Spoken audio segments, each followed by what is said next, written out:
on the topic that is carbon compound. So you have already studied about the carbon in your previous classes. Okay. Now, students, you have also studied about the elements.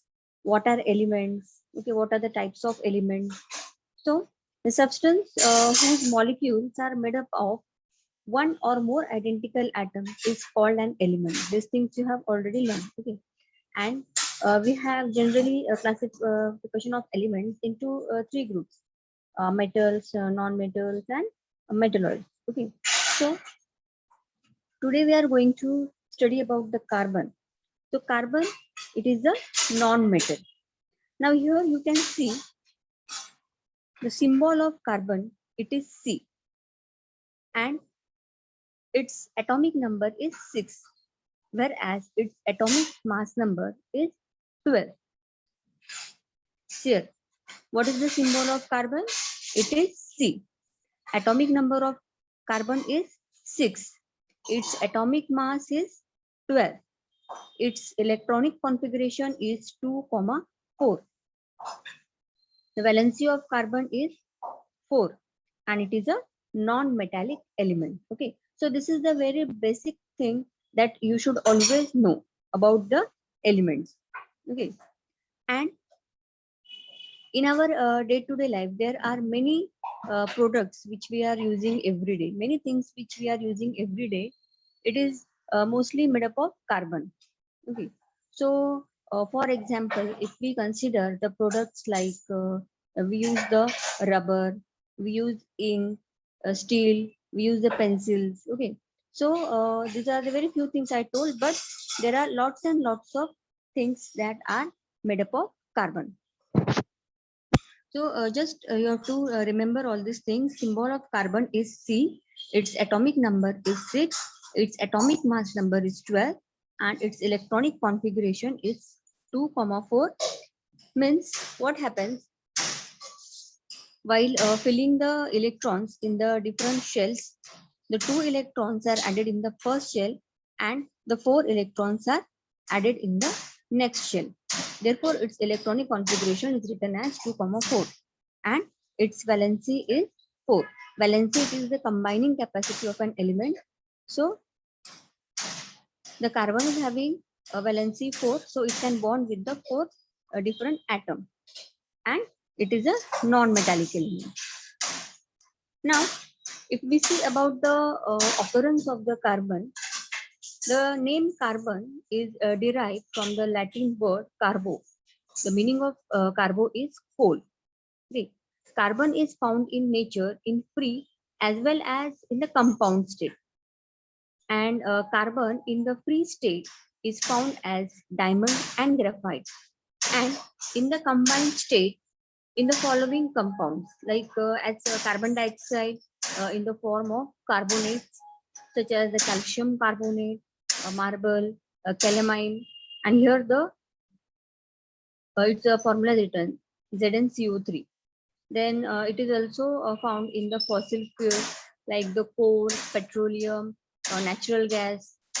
Then as a carbonaceous nutrients like carbohydrates are there, proteins are there, fats are there.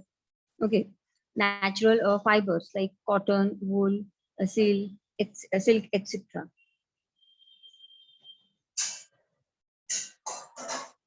Now carbon, it belongs to the group 4 of the periodic table. It has 4 electrons in its outermost orbit, so its valency is 4. And the carbon is a non-metal. Okay, so in the periodic table, it is placed in the group 4. And you see here the arrangement of electrons in the different shells. So in the center, you have the nucleus, and if you observe in the first shell, there are 2 electrons. Okay, the 2 electrons are filled in the first shell, and in the next shell, the 4 electrons are filled. Okay, as we have seen that atomic number of carbon is 6. So we have to distribute that electrons properly in their respective shells. Okay, so all these things you are going to learn. So you just remember this, that whatever is the atomic number of that particular element, so how the electrons are filled in the different shells that you are going to study. So for carbon, you remember that in the first shell you have the 2 electrons, then in the second shell you have 4 electrons. Okay. Now the second shell, it is the outermost shell of the carbon. That is the last shell. So in the outermost shell, as it has the 4 electrons, therefore the valency of carbon is 4. Okay. Now here you can see the various pictures. Okay. So what are all these pictures indicating? That all these things, they contain carbon. Okay. So compounds of carbon are widely distributed in nature. The number of carbon compounds is larger than that of all other elements put together. So we have the large number of carbon compounds in nature.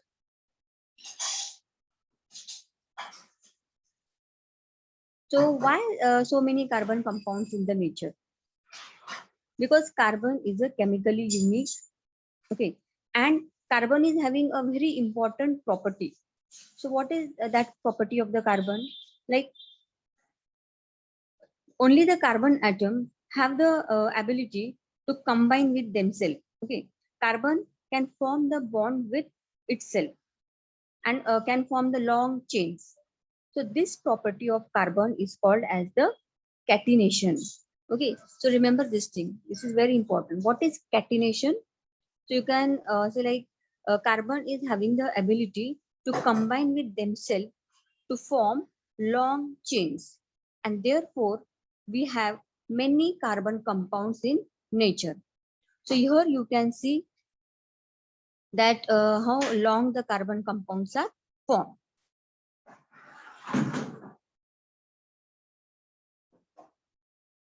Okay. Now carbon long chains. A long chain in turn, it provides a convenient backbone of atoms to which other atoms can attach themselves in a variety of ways. Okay. So here you can see how the long chain carbon compounds are formed. So in white color you can see that is the carbon, and red color you can see mostly hydrogens are there, and some other atoms can also join. Now what are allotropes? Okay, so you have studied about the allotropes. Now allotropes are elements which are chemically identical but they differ in their physical properties. Okay, so you can say that allotropes are different structural modifications of an element. The atoms of the element are bonded together in a different manner. Okay. They are having the different structural modifications, but they are chemically identical and they differ in their physical properties. Now, let us study about the allotropes of carbon.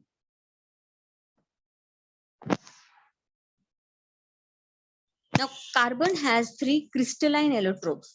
Okay, here I am talking about the crystalline allotropes of carbon. So we have diamond, graphite, and fullerene. So let us study one by one. Diamond. Now you can see the image of diamond, and you can also see the structure of carbon atoms in the diamond. So in diamond, every carbon atom is bonded to 4 neighboring atoms by the covalent bonds. So if you see this structure of the diamond and see how the carbon atoms are bonded to the other atoms. Okay. So every carbon atom is bonded to the 4 neighboring atoms by covalent bond. Therefore, diamond, it is having a tetragonal 3-dimensional structure. Remember this thing. Diamond, it has the tetragonal 3-dimensional structure. Why? Because every carbon atom, it is bonded to the 4 neighboring atoms. Okay. And due to this tetragonal 3-dimensional structure, it makes it very hard. Okay. Now let us see some properties of diamond. Diamond, it is brilliant, and pure diamond is the hardest natural substance. Okay. Then the density of diamond is 3.5 gram per cubic centimeter. The melting point of diamond is 3500 degrees Celsius. Then when diamond is heated at 800 degrees Celsius in the presence of oxygen, CO2 is, that is carbon dioxide, is given away. In this process, no other product besides carbon dioxide is formed. When the diamond is heated at 800 degrees Celsius in presence of oxygen. Then diamond does not dissolve in any solvent. Then acids or bases have no effect on diamond. Then diamond is a bad conductor of electricity, as it does not have the free electron. Okay. If there is no free electron, it will not conduct electricity. Then let us see some uses of diamond. Now, diamonds are used in glass cutting and rock drilling machines. It is also used in the ornaments that you know very well. Diamond knives are used in the eye surgery. Then diamond dust is used for polishing the other diamond. Then diamond is used to make windows, giving protection from radiation in space and in the artificial satellite. So you can see that diamond is used for making the windows protection in the artificial satellite. Okay, so this was what we were talking about the diamond. So what you have to remember about the structure of the diamond, that it has the tetragonal 3-dimensional structure, and every carbon atom is bonded to the 4 neighboring atoms. Okay, and this is the structure of the carbon atoms in diamond, and this is the appearance of the diamond.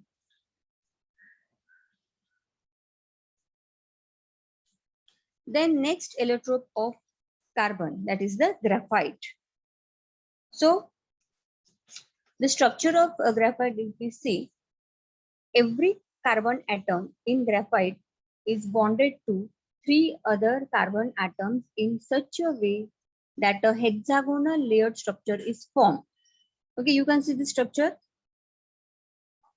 So this is the hexagonal layered structure, and if you see properly, each carbon atom is bonded to 3 other carbon atoms. So here, suppose if we consider this carbon atom, okay, now it is bonded to the 3 other carbon atoms. Okay, and in such a way, it forms a hexagonal layered structure. A graphite crystal is made up of many sheets or layers of carbon atoms. So these layers slip over each other on applying pressure. So one layer of graphite is called graphene.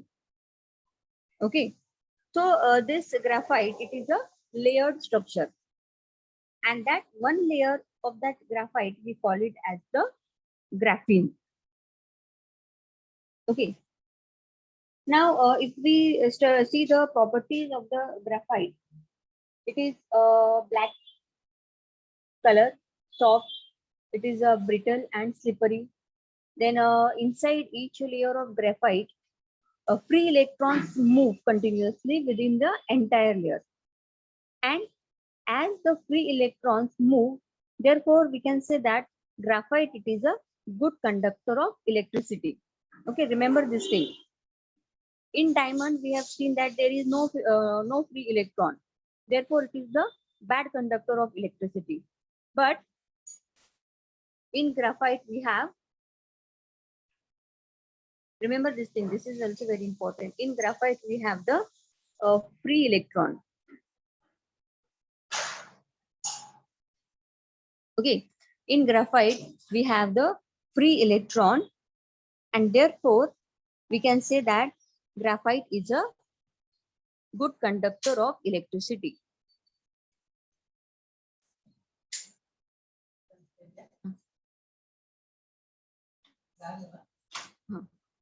Good conductor of electricity. Okay, so you should remember this. Why graphite is a good conductor of electricity? Because it has free electron. Okay.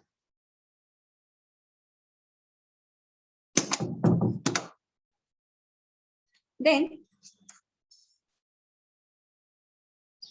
graphite, density of graphite is 1.9 to 2.3 gram per cubic centimeter, and graphite also does not dissolve in most of the solvents. Okay, due to the layered structure, graphite can be used for writing on paper. Now let us see some uses of graphite. So graphite is used for making the lubricants.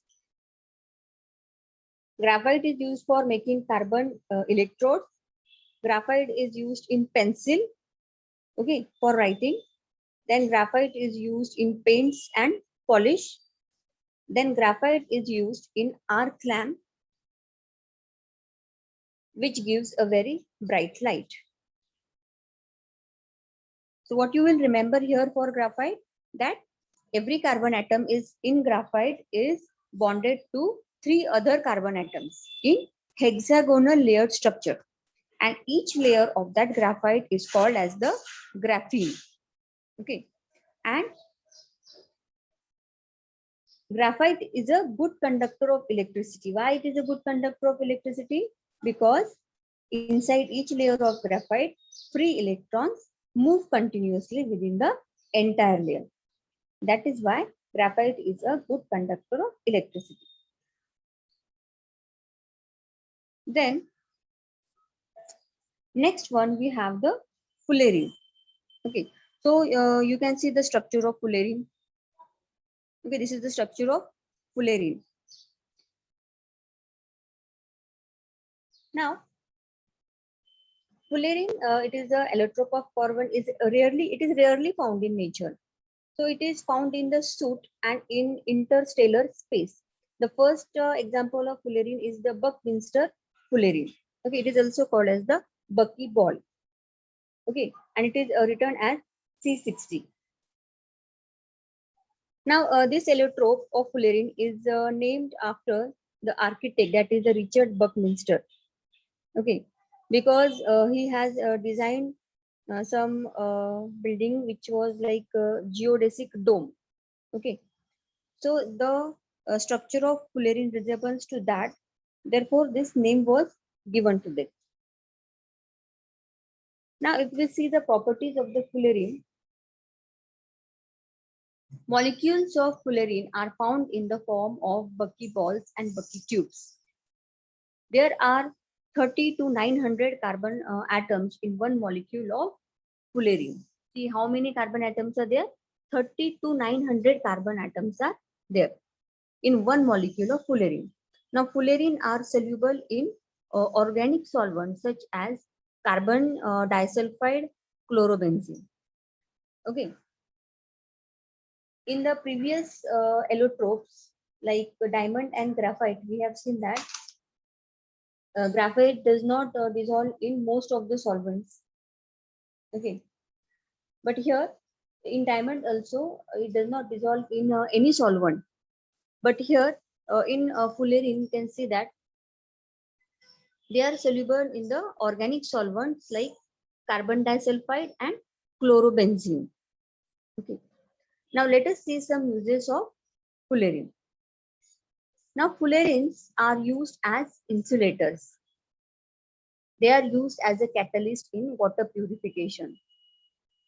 Then at a certain temperature, fullerene exhibits superconductivity.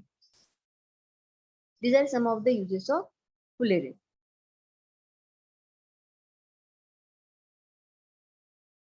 Now let us see some physical properties of diamond and graphite. Now here, if you see the appearance, diamond, it is the transparent, graphite, it is a black and a shiny. If we see the property of hardness, then diamond is very hard, whereas the graphite is soft and it is slippery to touch. If we see the property like thermal conductivity, diamond is having the poor thermal conductivity, whereas the graphite is having a moderate thermal conductivity. Then electrical conductivity, diamond is poor, graphite is good conductor. Okay, it is due to, we have seen that graphite, it is having the free electron, therefore it is a good conductor, whereas in diamond there is no free electron, so it is the poor.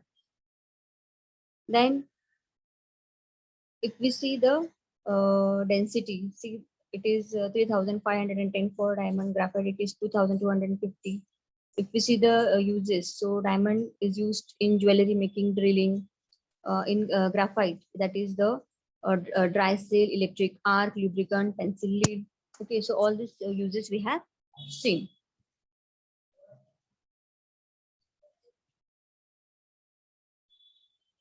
How diamond and graphite are chemically identical. So let us see. On heating the diamond or graphite in the air, they burn completely to form the carbon dioxide. Then equal quantities of diamond and graphite when burned produce exactly the same amount of carbon dioxide. So in the studying only we have seen about the allotropes that they are having the chemical identity, but somewhat structures are different and some physical properties are different.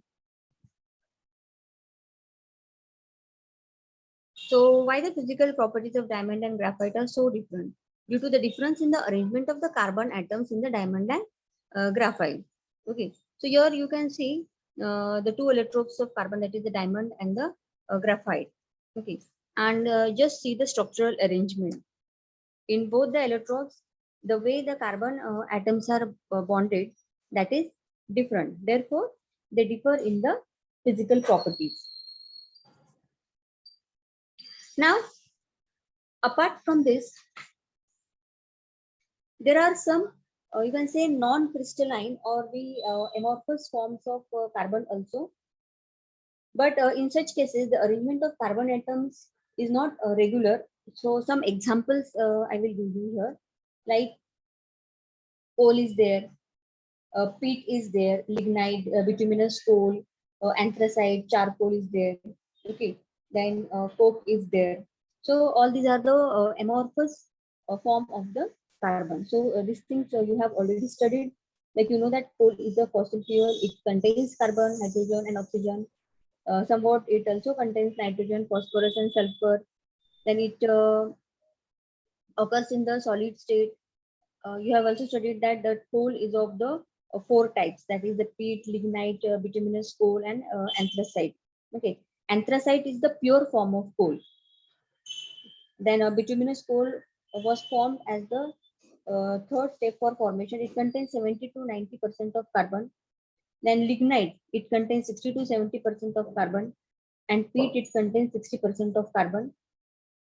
Then second, we have the charcoal. Charcoal is made from animals, from their bones, horns, etc. It is prepared. On the other hand, the charcoal made from plants is formed by the combustion of the wood. Then uses also we know of the coal. It is used in the as a fuel. Okay, in factories. It is also used as fuel at homes. Then it is used in a thermal power plant. Okay, similarly for a coke, it is also used as the domestic fuel. So these were all the allotropes of carbon.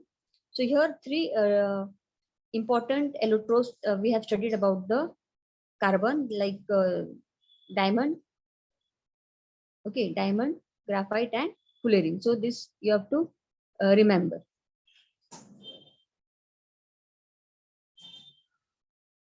Now next, we will study about the hydrocarbons. Okay, hydrocarbons. Now, as the name itself indicates, hydrocarbons.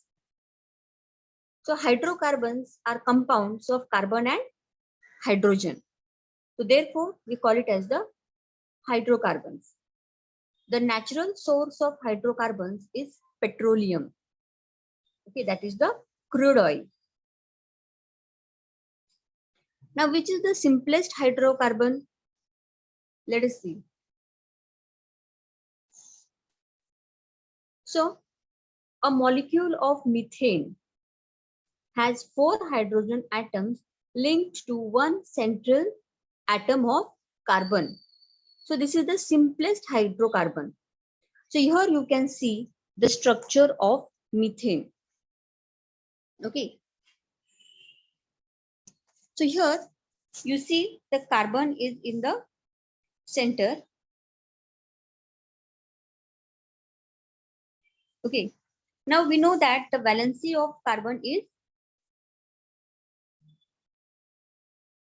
4.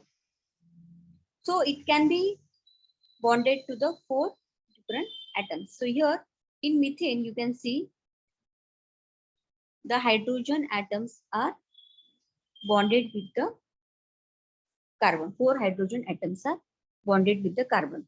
And therefore it forms methane. That is 1 carbon atom bonded to 4 hydrogen atoms. So this is the structure of methane.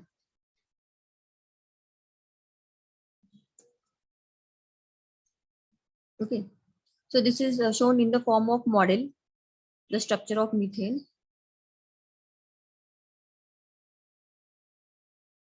So what are hydrocarbons? The compounds formed from carbon and hydrogen are called as the hydrocarbons. So here you can see different types of hydrocarbons are shown. Now you just see the first one, that is ethane. Okay, so see the formula, what it is written? C2H6. Okay, means 2 carbon atoms are there, and to that 2 carbon atoms, how the 6 hydrogen atoms are bonded. Okay, so it forms the structure of ethane. Okay, so in every structure, you see that carbon atom, it is bonded to the 4 different atoms. Why? Because the valency of carbon is 4. Okay, then next one we have, that is the propane.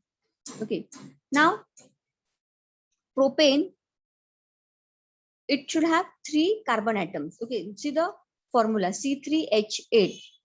So how many carbon atoms are there? 3 carbon atoms are there. And how many hydrogen atoms are there? We have 8 hydrogen atoms. So to this 3 carbon atoms, we have to attach these 8 hydrogen atoms. Okay. So here it will form the propane. And while drawing the structure, we should remember that every carbon atom, it should satisfy the valency. Okay. It should satisfy the valency of 4.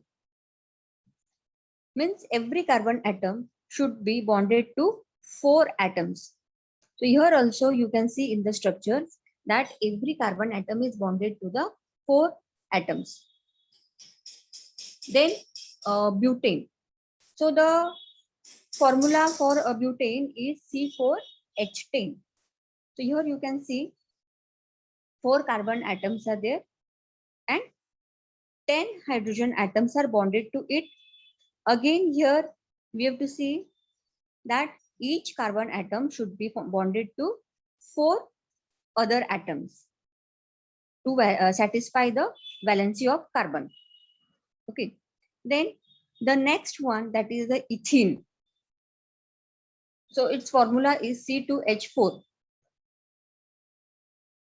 So here you can see somewhat the structure is different here. Okay. Here you can see that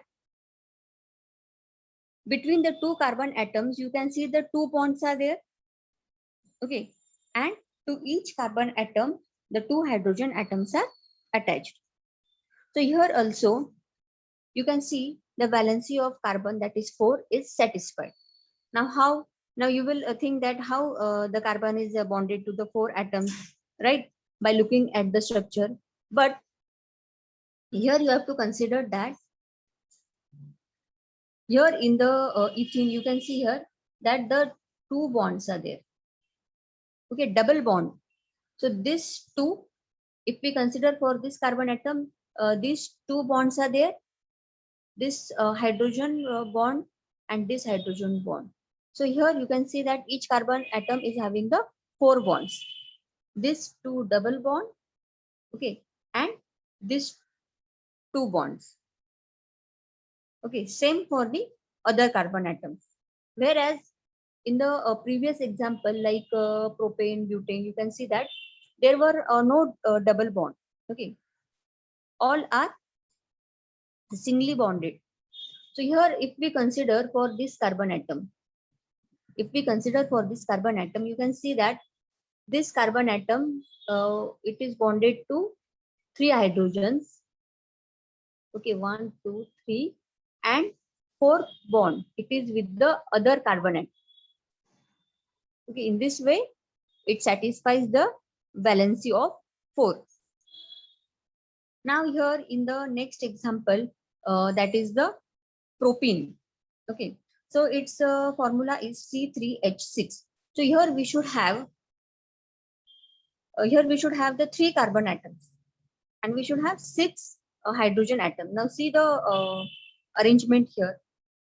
Now here the 2 carbon atoms are bonded to each other by double bond. Okay, and the hydrogen atoms are bonded accordingly. Okay, now if we consider here for this carbon atom, you will see that this carbon atom is bonded to other carbon atom by the double bond. So that 2 bonds we will consider, and here this 2 hydrogen we will consider. Means for this carbon, the valency of 4 is satisfied. Okay, now let us see for another carbon. Let us consider for this carbon. So here also, as this carbon is attached to one carbon which is double bonded. Okay, so that 2 bonds you have to consider.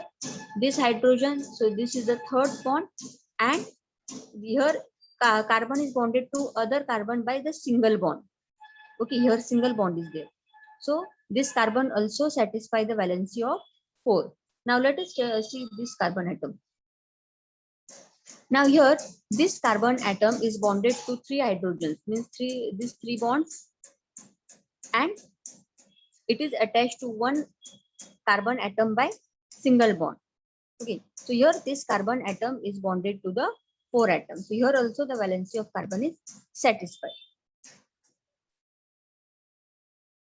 Okay, so like this we have the different compounds which are formed from carbon and hydrogen.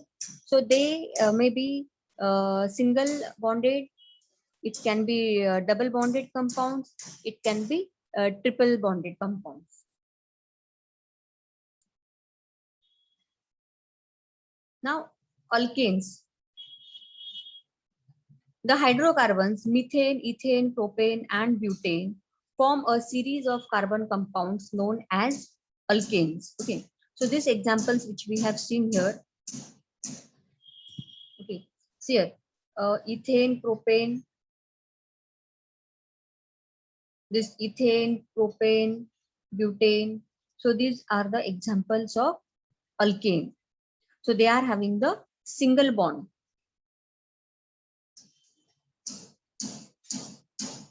Okay, then the alkane series, it can be represented by the general formula CXH2X plus 2.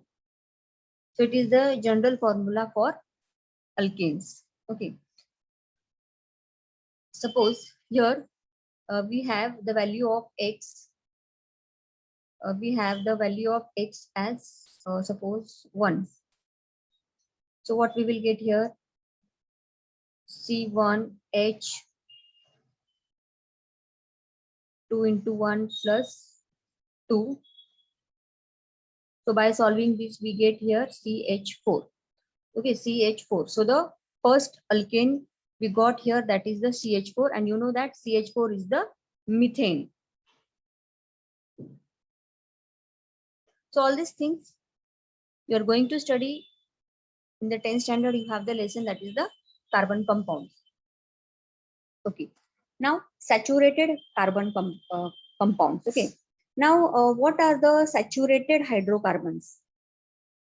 So saturated hydrocarbons are molecules with only single bond. They consist of a carbon atom bonded to a maximum number of hydrogen atoms. So what you have to remember for saturated hydrocarbons mostly, that molecules with the single bonds. So the example which we have seen here for saturated hydrocarbons, you can see that alkanes, they will come in the saturated hydrocarbons. Then we have unsaturated hydrocarbons. Okay, what are unsaturated hydrocarbons?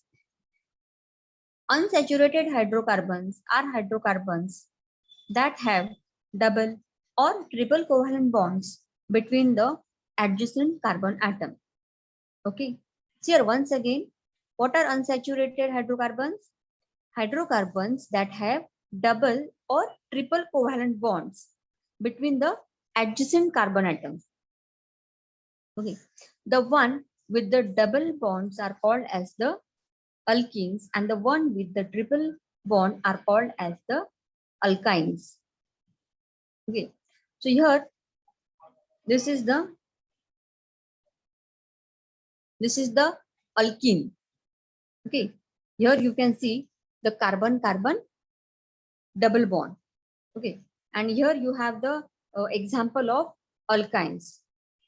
That is the carbon-carbon triple bond. Between the two carbon atoms, there is a triple bond. And in alkenes, between the two carbon atoms, you have the double bond. Okay, so remember, when carbon-carbon double bond, that are the alkenes. When carbon-carbon triple bond, that will be the alkynes. Okay, remember this difference. Alkenes, E-N-E-S, that is the alkenes. That means the double bond. Alkynes, Y-N-E-S. Okay, here you have the triple bond. So this was about the saturated and the unsaturated hydrocarbon.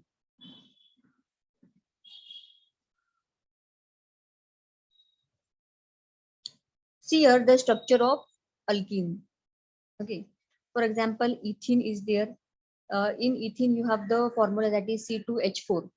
Okay, means two carbon atoms bonded to four hydrogen atoms, and in carbon you have the double bond. Then propene. So for propene, it should have three carbon atoms. See the formula C3H6. Okay, and again you have the carbon-carbon double bond. Then butene. Okay, now this ethene, propene, butene, pentene. Okay, so here the number of carbon atom is increasing, and accordingly the number of hydrogen atoms.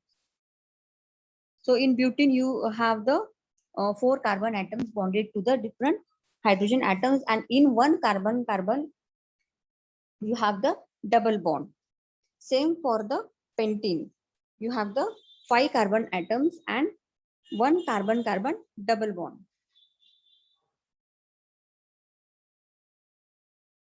Okay, now alkynes. Now we have already seen about the alkynes.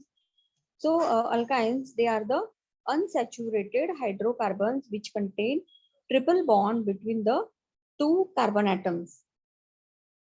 Okay, so ethyne or acetylene. Okay, this is the alkyne.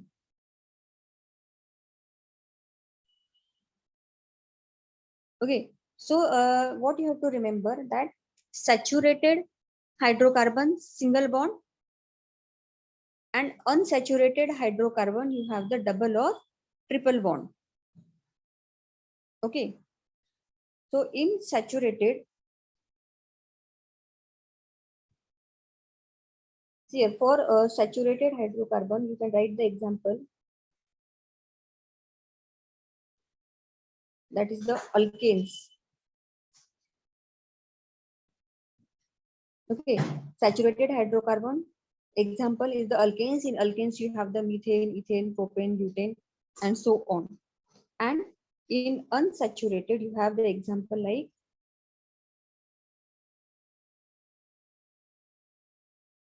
you have alkenes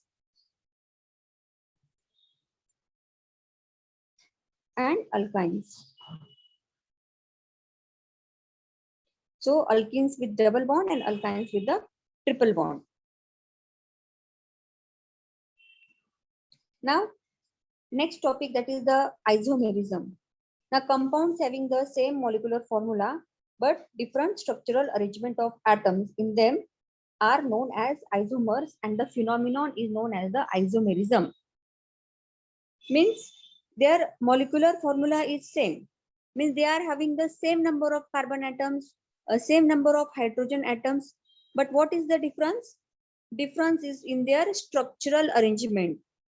Okay, remember this thing, they are having the same molecular formula but different structural arrangement of atoms. Okay, so this is called as these are called as the isomers, and the phenomenon is known as the isomerism. Okay, so isomers of butane obtained by rearranging the atom and the hydrogen atom. So here you can see in this structure that how they are having the same number of atoms, but in both the structure A and B, you can see the arrangement of that atoms is different. Okay, in the first also you have the same number of carbon atom, and in the second one also same number of carbon atom. Both are having the same number of hydrogen atom also, but see the way they are arranged, see the way they are bonded. Okay, it differs here. So what you have to remember for the isomerism, same molecular formula but different structural arrangement of atoms. So that is known as the isomerism. Okay, all these things you are going to study in the 10th standard lesson, that is the carbon compounds. Now, apart from all these compounds, up till now, whatever the carbon compounds we have seen, that is the alkenes, alkanes, okay, alkynes. So mostly they were linear or branch compounds, but we also have the cyclic carbon compounds. So this is just for your information that we also have the cyclic or the closed carbon compounds. Whereas the alkanes, alkenes, they were the open carbon compounds. Okay, so this was all about the carbon, all the things that you should know about the carbon, why carbon is so important element. Okay, in our day-to-day life, mostly we are using the carbon. Okay, then what are the allotropes of the carbon? What is the symbol of carbon? What is its atomic number? How is its arrangement? Okay, where it is placed in the periodic table? What are hydrocarbons? Alkanes, alkenes, alkynes, then cyclic carbon compounds. So all these things we are going to study. Okay, now let us solve this exercise. Okay, now you tell me the atomic number, sorry, 1 minute. The atomic number of carbon is, so you, there are 4 options, 4, 2, 3 and 6. So what is the answer? Who will tell the answer?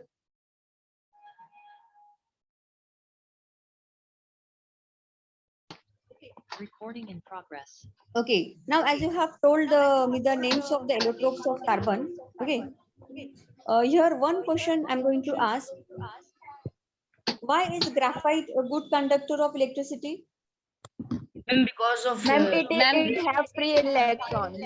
Yes. Very good. the free electron. Now, the next question we have, what is catenation? And the chain of carbon is called catenation. Okay, the chain of carbon. Yes, who other will tell the answer? Bonding of atoms. Which atoms, beta? Carbon Hydro hydrogen. Here, carbon is having the ability to bond with itself.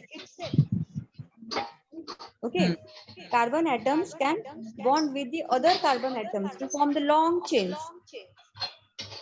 So this property of carbon is called catenation. Understood? yes, ma'am. What is saturated hydrocarbon? Single bond of carbon is called Yes, saturated. they are having the a single bond. Then unsaturated hydrocarbon. Triple bond, double Double bond. bond. Triple bond of carbon is Triple. called unsaturated We can have the hydrocarbon. carbon-carbon double bond or Double bond and carbon-carbon triple bond. triple bond. Yes, good.